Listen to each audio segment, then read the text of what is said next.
After weeks as the clear favourite to become Conservative leader, it's now a reality. Boris Johnson is the next Prime Minister.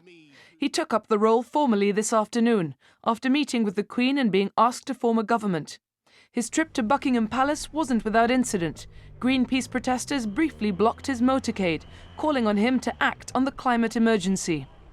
Mr. Johnson then addressed the nation outside No. 10 Downing Street, dismissing the doomsters and gloomsters and saying he has every confidence that his government will have cracked Brexit in 99 days. We will do a new deal, a better deal, that will maximise the opportunities of Brexit while allowing us to develop a new and exciting partnership with the rest of Europe, based on free trade and mutual support. I have every confidence that in 99 days' time we will have cracked it. But you know what? We aren't going to wait 99 days, because the British people have had enough of waiting. The time has come to act, to take decisions, to give strong leadership and to change this country for the better. To our friends in Ireland and in Brussels and around the EU, I am convinced we can do a deal without checks at the Irish border, because we refuse under any circumstances to have such checks, and yet without that anti-democratic backstop.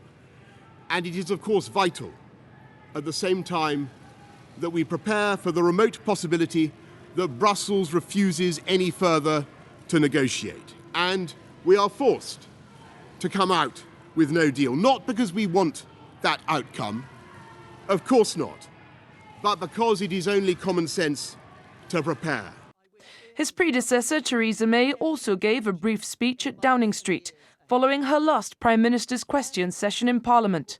Mrs May wished Mr Johnson every good fortune in the months and years ahead. Much remains to be done. The immediate priority being to complete our exit from the European Union in a way that works for the whole United Kingdom.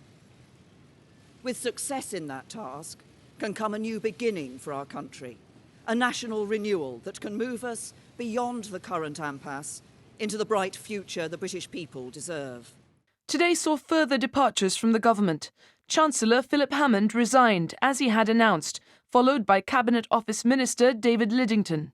A cabinet reshuffle also got underway, with Boris Johnson's rival for leadership, Jeremy Hunt, Defence Secretary Penny Mordaunt, and International Trade Secretary Liam Fox among those sacked. Noteworthy appointments include Vote Leave Chief Dominic Cummings as No. 10 Policy Advisor, Sajid Javid as Chancellor, Priti Patel as Home Secretary, and Dominic Raab as Foreign Secretary. Meanwhile, European Council President Donald Tusk wrote to Boris Johnson to say he looked forward to meeting with him to discuss future cooperation in detail. Earlier, EU chief Brexit negotiator Michel Barnier said while a no-deal Brexit would never be the EU's choice, it was nonetheless prepared.